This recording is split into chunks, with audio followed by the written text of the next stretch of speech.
Alright guys, so got the wheels off both sides, and so the problem with this car, the brakes are squeaking a lot. They're squeaking, and obviously on these, if it's squeaking, make sure that the backing plate on the pads, make sure that they're also greased up on the back, and also the hardware, make sure it's clean and then greased up too, because these things, they move.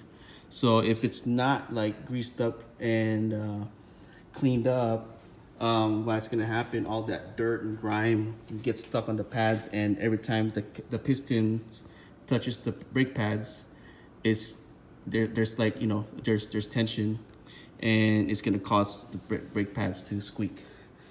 And then also, one thing I noticed on this car, especially when I was driving it, the front end, actually the suspension is like really stiff, like it's bouncy.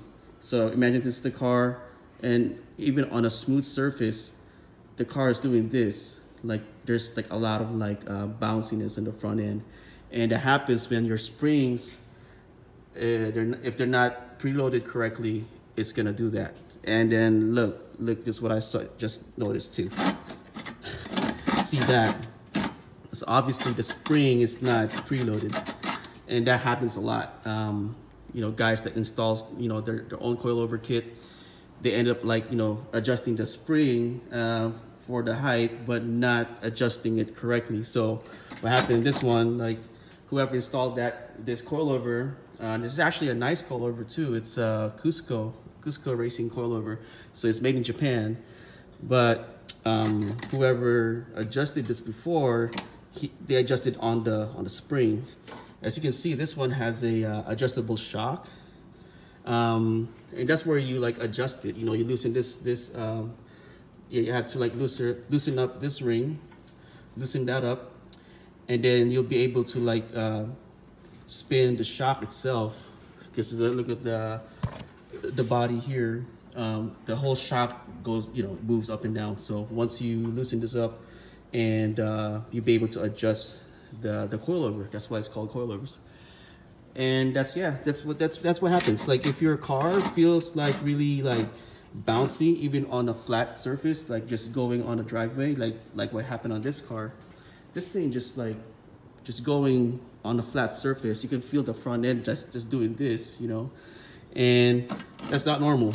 And this is the reason why, you know, if the spring is not preloaded correctly, it's going to do that. So what I'm going to do, I'm going to adjust the preload, and then adjust the height, and then hopefully these are not stuck, because sometimes they do get stuck. You know, I mean, look at the condition of the coilover. It's like really dirty. God knows where they drive this car, but I'm gonna try to see if I can loosen this up, and then somehow adjust the actual shock body. That way, at least, like, you know, we can lower the car the same height as how it was. And then what I'm gonna do is remove these pads, and then the hardware, clean those up, put some grease at the back of the pads. That way, there's like, you know, lubrication, and then also on the mating surfaces on the caliper, and that should like help eliminate the squeaking sound. As you can hear, you probably guys heard it earlier. It squeaked, and it's loud. And supposedly the brakes, they're new. It looks like the car just sat for a while. You see it's like rusty and stuff, but that should be no problem. Like once we get the pads all lubed up, and then the hardware all you know, cleaned and lubed, and then the coilover adjusted, this car should like be a good car to drive on the street. All right. So as I predicted, the hardware is pretty dirty. It's actually really dirty. This pin here, they're actually slightly greased up, but you know, it's not really clean. They just put some grease and never really cleaned it. So that's gonna cause some problems. And also, as you can see on the pad, there's no grease, and you know, obviously that's gonna cause problems too. You know, it's gonna squeak. Even though, even if the pads has a backing plate like this, if you don't put some grease here, it's gonna squeak regardless. Especially here on the surface right here. That's where, you know, the pad sits on the base of the caliper. And these aftermarket pads, they're like really tight fit. So sometimes you just have to like smoothen this out, either sand it or just put some grease. That way, like when it's on the caliper, it can move.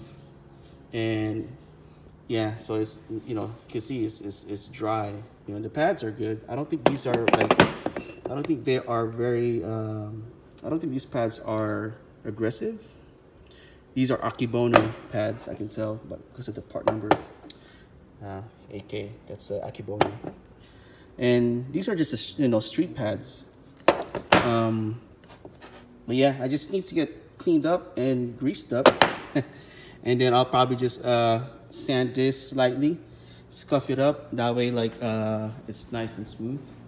Yeah, but you can see the caliper is hella dirty. You know, like, that stuff right there, that needs to get cleaned up. Yeah, if it's not clean, like the surface, the bottom and the top, make sure you just like use a wire brush or something to, like, you know, clean that up. And then put some, you know, grease, like either like wheel bearing grease or like what we use. These are bushing. I just like, you know, extra grease that I have here. Silicone grease. You can use anti-seize too, like this one right here. That works perfect too. But normally a nice brake pad kit will come with grease, like Stop Techs or Power Stops will come with like hardware, a grease kit. I'm not too sure about the Akebonos, because like even though if I use on some cars I use Akebonos too. Majority on Infinitis and Nissans, we use Akebonos. They don't really come with grease. That's what I pretty much like from what, you know, my experience. But like I said, it's just like the fitment too. You know, sometimes these are really tight fit on the caliper. So best thing is like either sand it down like on the edges here, because that's where, you know, that's where it touches on the caliper.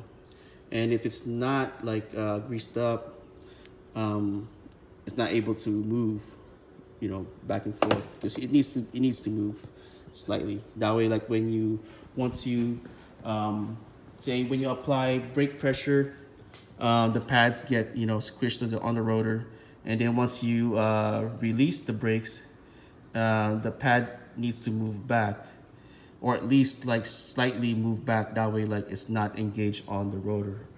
But if your caliper is like this dirty, you know, and if your pads are not greased up, all the mating surfaces is not like clean or greased up, once you apply brakes, once you apply brake pressure, the pads will just stick and they'll just, like, you know, ride on the caliper. So yeah, just like, you know, one thing that you gotta do when you do brakes, this will work on pretty much all brake systems. So not just like Brembos or Subarus, you know, like it'll work on any car with this type of brake setup, or even like on a regular conventional caliper, single piston, two piston, floating calipers. Just make sure that all the hardwares are greased up and clean, and you should be squeaky free afterwards.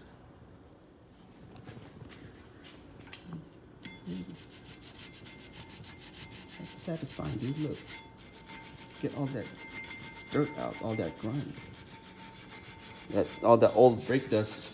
Just gotta get them off, man. Yeah. There's a lot of dust there. I guess you see the dust, but you know, it's there. So just clean that up. There you go. You can wipe it down or like spray water. Sometimes you don't want to spray brake clean on these calipers. The chemical might just like mess up the paint. So sometimes I just like wipe it down, damp cloth, you know, water. or just like spray here in the inside and then quickly like wipe it down. But yeah, this, oh, that's a lot of that. Yeah, just get all that dirt off. There we go.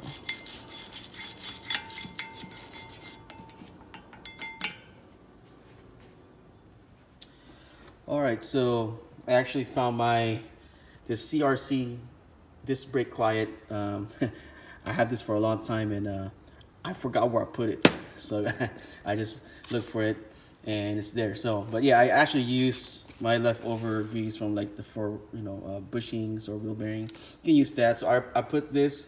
So you can see where I applied it on the edge, right there. I just applied it right there. This brake quiet over the shims of the pads. So you just like put it on. We'll do the same thing on this one too, but I just do it one side at a time. So get those, and I got these cleaned up too. Not perfectly clean on these clips. Ideally, you have to replace these, but I think this pad kit didn't come with any hardware, so we can still reuse this. They're clean now. They just look dirty, but that's all the stain from the road grime and stuff. But you can still use them as long as like they're nice and clean, no dust or anything like that, brake dust. Make sure that they're nice and clean. So yeah, I'm gonna put these on, and then like afterwards put those on, and then I'm gonna work on the coilover and fix that that spring preload.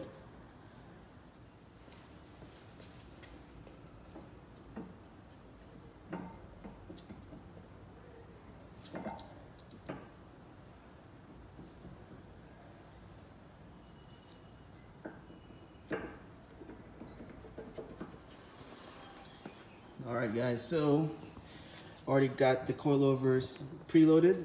As you can see here, I cannot move the spring anymore. Just like earlier, the spring, both sides, they were loose. Like I can just like physically spin it. But now it's like preloaded at the correct preload setting, and that's like nice. As you can see here. See that right there? At the top, this one is, see how clean it is? That's how much I had to like adjust it. I mean, it's not that much really. And then I adjusted, man, this thing, the ring, this one was tight. Actually, all of them, they were tight, super tight. It took me a while to break it loose. So if you have coilovers, any brand, make sure that you wash it, clean it, and then soak it with PP Blaster or WD-40. So it'll definitely make your life easier. And then, and check this out. So this is this is a Cusco coilovers, and this is what I use to break the the ring. So I got my Thor hammer here, my punch, and then my TN spanner wrenches. These, surprisingly, they work perfect on Cuscos. But yeah, that should be like, good. That's gonna definitely reduce the bounciness on the front suspension. I'm gonna double check the rears too. But other than that, like what I'm gonna do is like put the wheels back on and do a test drive, and then assess like the rest of the suspension, make sure that it's not like bouncy anymore, because before, this thing just driving out on the driveway, you can just feel the cars doing this, like the front end just like doing that, and that's, you don't want it to handle like that, because it makes the car very unstable. But now that we got the spring preloaded correctly, this should give you a very firm ride. So yeah, let me put back the wheels and then like go for a test drive.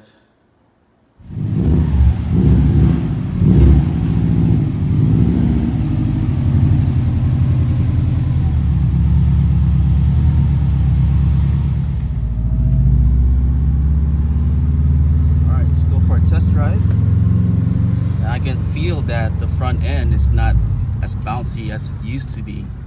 And also the brakes, no squeak, nice and smooth, no noise at all. See right here.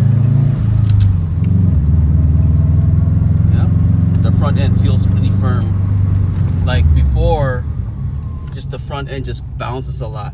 I mean, like you can tell, like this dampers are like, the damper is like old. They'll definitely benefit from like revalving, if anything. But other than that, like the front end is not as like bouncy as before.